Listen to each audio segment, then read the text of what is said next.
Have you ever walked into a room and noticed the one person who says nothing, yet somehow holds everyone's attention? Not because they speak the loudest, but because they don't need to. In a world that confuses noise with influence, true power moves differently. It waits. It observes. It strikes only when the moment is inevitable, and always without warning. This isn't about playing cruel games. It's about mastering the quiet tactics that most people overlook, the kind that win before the fight even starts. What you're about to discover isn't just strategy, it's the discipline of restraint, clarity, and decisive control. Stay with me, because understanding these principles might just change how you move through every room from now on. The essence of silent power. In a world where noise is mistaken for strength, silence remains the language of the truly powerful. The louder they shout, the more they reveal their fear. The quicker they threaten, the more they expose their insecurity. But the one who speaks little, who lets their presence command the room without raising a voice, moves with a power that cannot be borrowed or faked. This is the foundation of strategic mastery, not in loud declarations, but in deliberate stillness. Machiavelli understood this long before boardrooms and digital warfare existed. He knew that it wasn't brute force that shaped empires, it was the art of psychological concealment. Real power doesn't announce itself. It doesn't flinch at insult or beg to be noticed. It moves in shadows, watches 10 steps ahead while others stumble over the next one.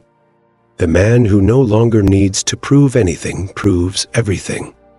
His silence isn't weakness, it's a provocation, a mirror that forces others to wrestle with their own imagination. And that's the trick, isn't it? You let them unravel themselves. You don't yell. You don't chase. You allow the enemy to project their own fears onto your calm. You give them nothing, no reaction, no emotional crack to slip through. Because in the absence of your energy, they must confront their own. That kind of restraint is not born overnight. It is forged through trials, failures, humiliation, and long hours of disciplined stillness. It is the power of not needing to respond, of carrying stillness like a hidden blade, of letting others wonder what you're thinking while you already know what they'll do next. That's the essence of Stoic control, not the absence of action, but the deliberate choice of when and how to act. The world rewards those who can resist the urge to show their hand. When you walk into a room and people turn to watch, not because you demand it, but because then you've become a mystery. They respect you before you say a word. This isn't intimidation through volume. This is command through presence. So let them talk. Let them doubt. Let them wonder. You don't need to respond. You don't need to explain. You just keep building silently, deliberately, and without permission. Because once you've mastered silence, you've mastered yourself. And when you've mastered yourself, there's nothing left for them to use against you. Master perception. Own the moment.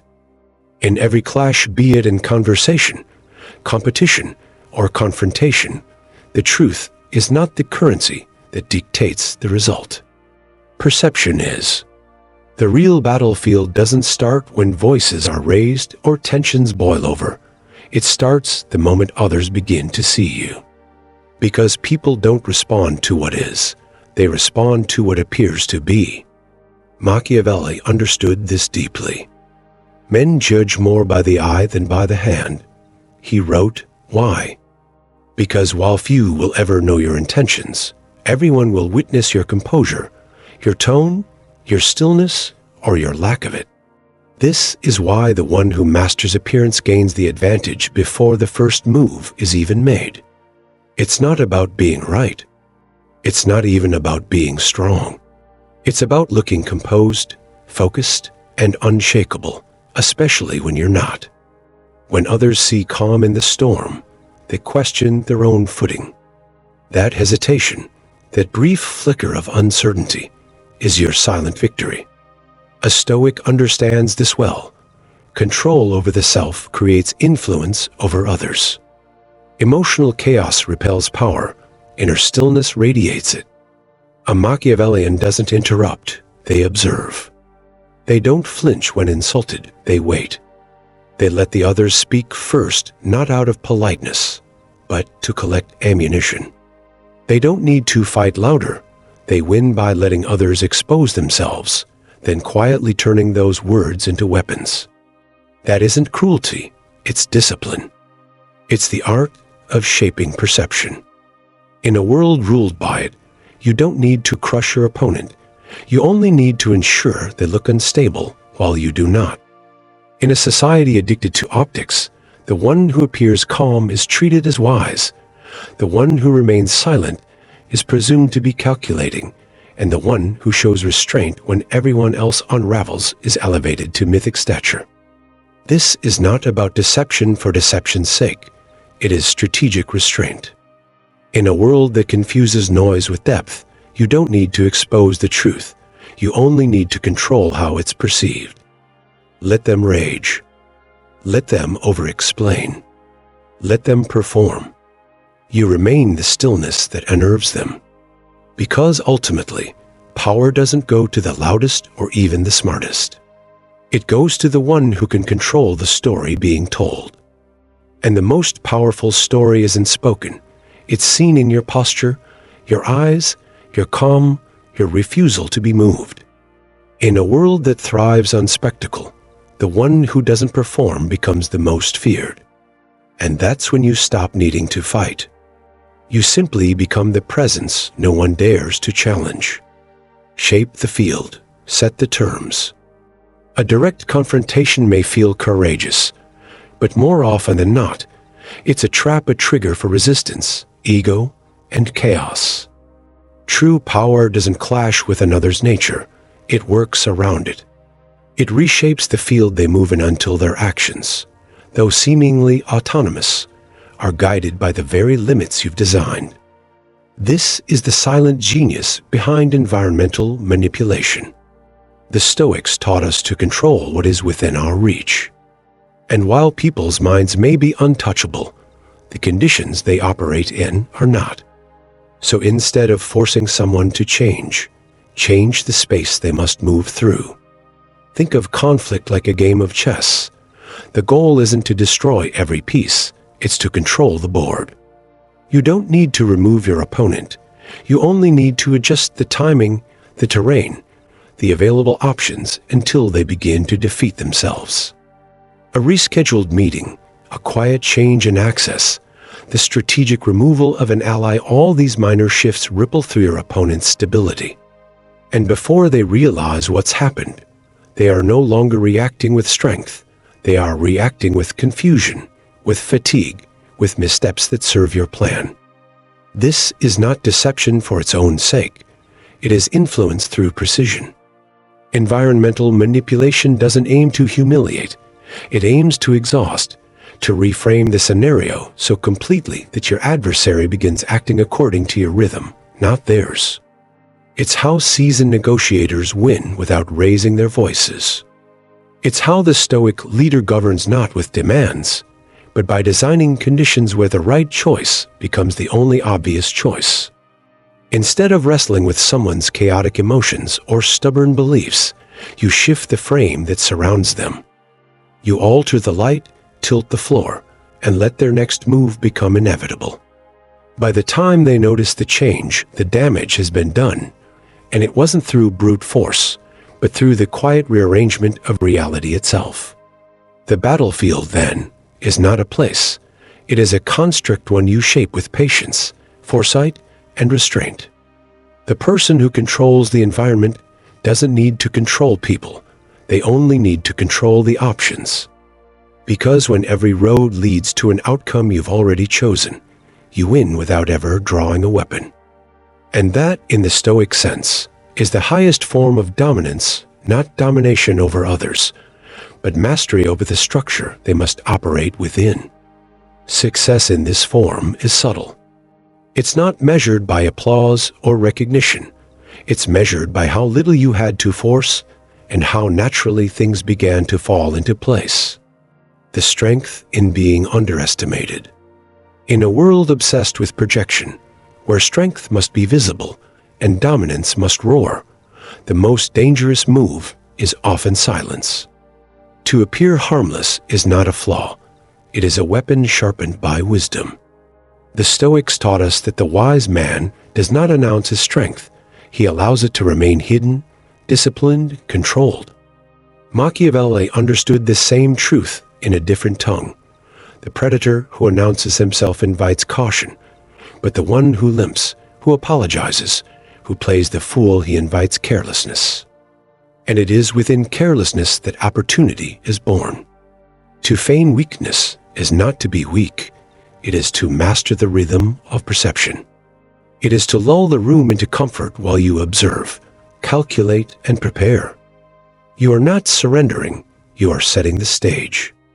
You are not being submissive, you are drawing out the enemy's arrogance, their need to assert, to dominate, to overextend.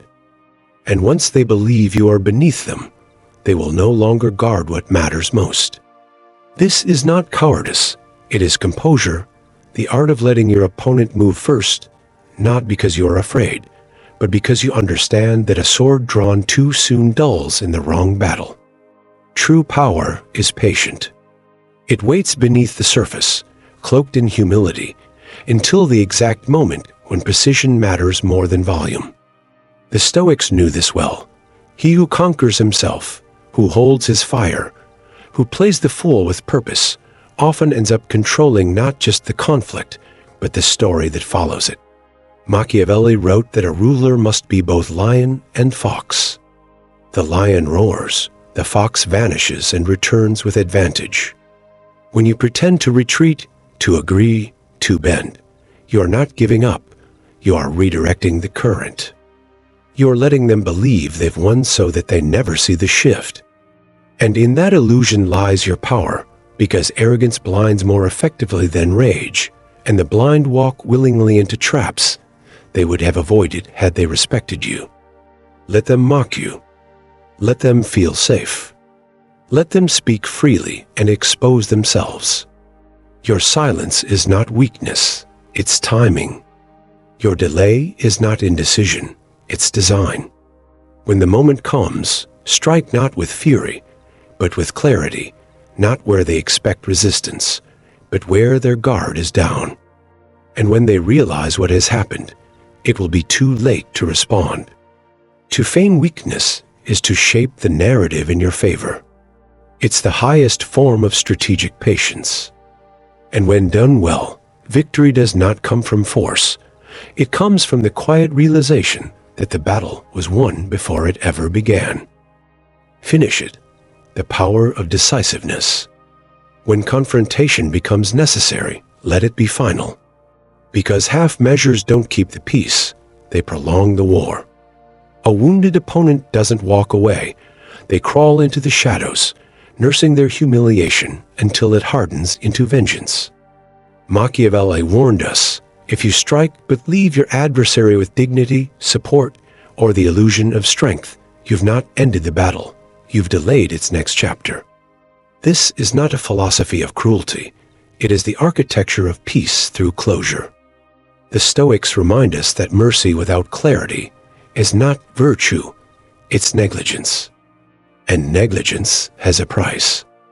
In the arena of power, the most dangerous enemy is the one you allow to breathe. Pain becomes obsession. Obsession fuels revenge. You may think you're showing restraint, but what you're doing is creating a future problem with a better strategy. That's why true dominance, the kind that does not need to be repeated, demands finality. No lingering doubts, no shared territory, no overlapping circles. If you must confront, finish it with such clarity that there is no sequel to write. This doesn't always mean destruction in the literal sense. It means erasure, psychological closure. It means you remove their influence, cut their access, and their narrative. You don't leave behind open threads. They'll use them to pull you back in. In personal matters, this may look like silence, distance, and unapologetic departure. No farewells, no explanations, just the kind of exit that leaves no door to knock on. In business or politics, it means outmaneuvering not only their rival, but their entire support system, isolating them until their relevance withers on its own. This isn't an act of cruelty, it's an act of discipline. The Stoics believed in controlling what you can, and when it comes to conflict, the one thing fully within your control is the ending. Let your final action speak louder than any threat. Make it swift, clean, emotionless. Don't gloat. Don't broadcast. Just vanish. Let the echo of your decisiveness do the rest. Let it remind others that testing you has a cost, and that cost is not negotiable. Because the truly untouchable don't leave loose ends. They don't play games twice. They don't linger in battlefields they've already conquered. The moment you hesitate, they rebuild. The moment you show leniency, they strategize. And the moment you offer a second chance, they see your weakness. Decisiveness is not just a tactic, it's a shield. It's what keeps you from ever having to fight the same war twice. So finish it not with malice, but with mastery, not for ego, but for peace. Because when no one dares to continue the conflict, that's when you've won not just the battle, but your freedom from it. And that is the ultimate form of power, not just victory, but irreversible, unquestionable closure. The psychological mirror, letting fear reflect. Let's talk about the kind of power that doesn't shout, doesn't strike, and yet leaves the deepest impact, the kind of power that comes from reflection, not retaliation. The Stoics taught us that control over others begins with control over ourselves, and Machiavelli understood that the most lasting fear is not imposed from the outside, but awakened from within. True fear doesn't come from threats. It comes from the silence that forces a man to face himself. When you raise your voice, people defend themselves.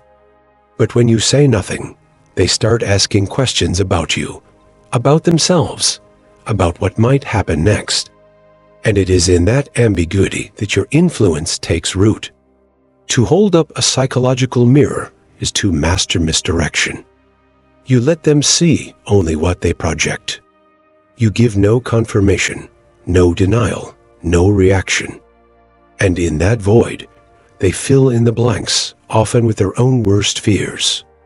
You don't spread rumors, you just don't address them. You don't threaten, you just remain present, unshaken, unreadable. And suddenly, every glance, every pause, every absence becomes a riddle they can't solve. The human mind is not built to sit comfortably in uncertainty. It needs resolution, and when it doesn't get one, it begins to unravel slowly internally. This is not cruelty, it's discipline. It's the art of psychological clarity, knowing that the person who panics is not always reacting to you, but to the story they've told themselves in your silence. That's what Machiavelli meant when he advised rulers to appear capable of great consequences, even if those consequences never come.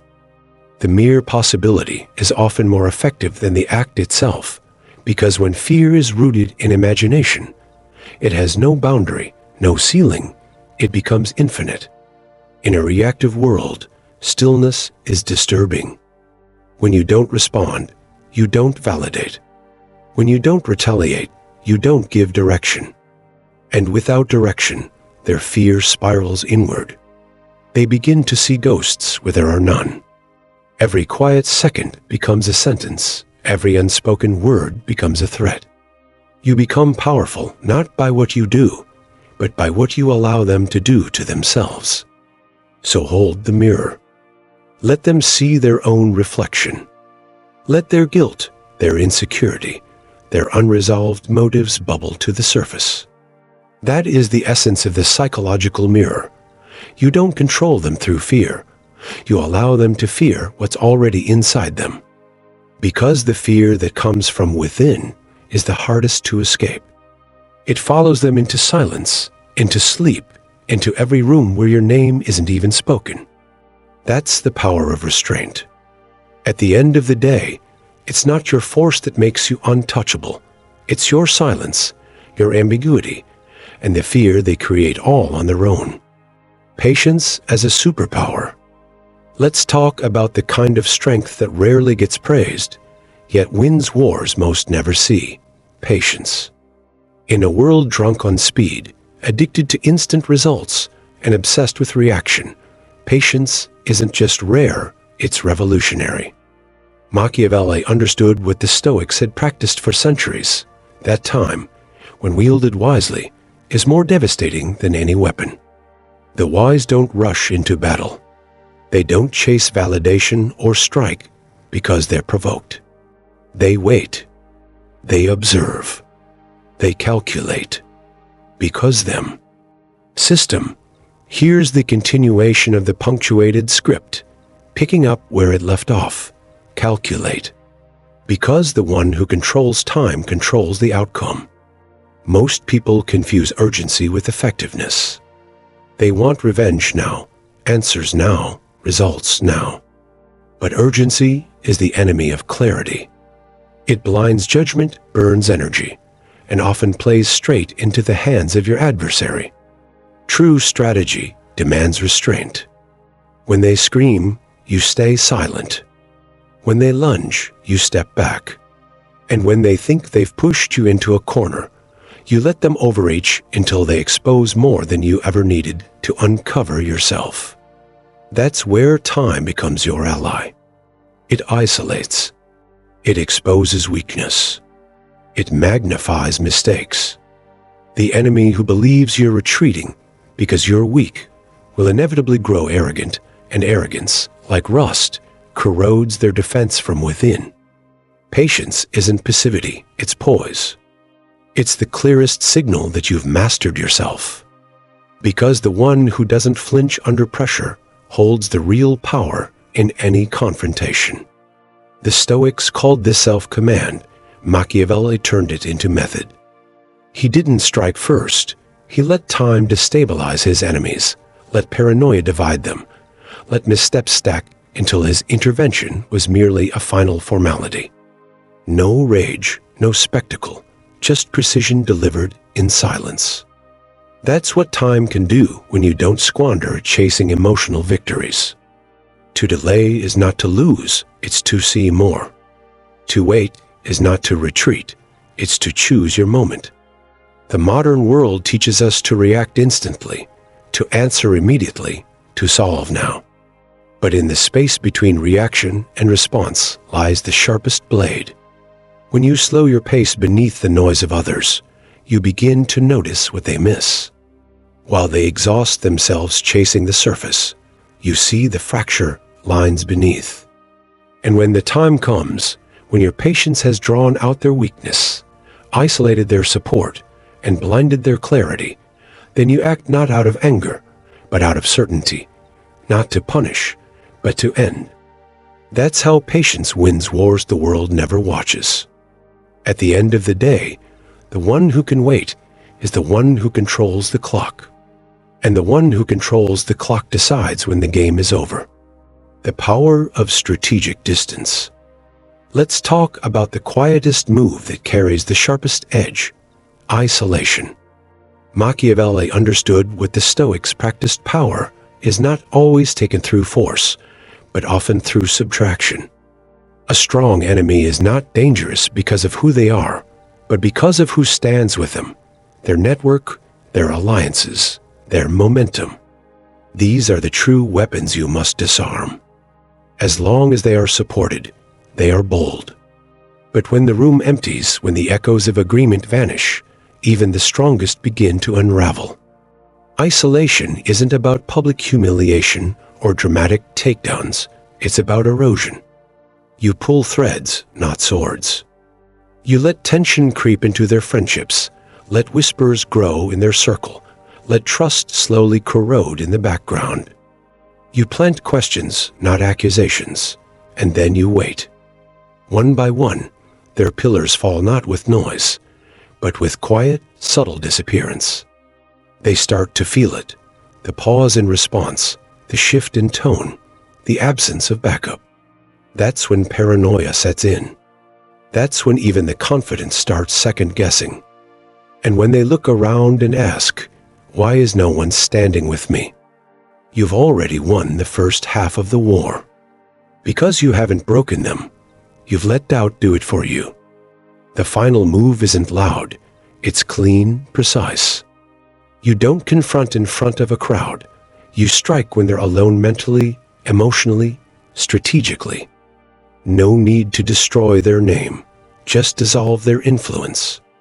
Let them fade from relevance, not fall in flame. That's the difference between noise and power. One is temporary, the other is permanent. At the end of the day, real dominance doesn't come from overpowering someone. It comes from ensuring no one is left to protect them when you do. In this life, you don't need to be the loudest voice to be heard. You only need to be the one who moves with clarity, restraint.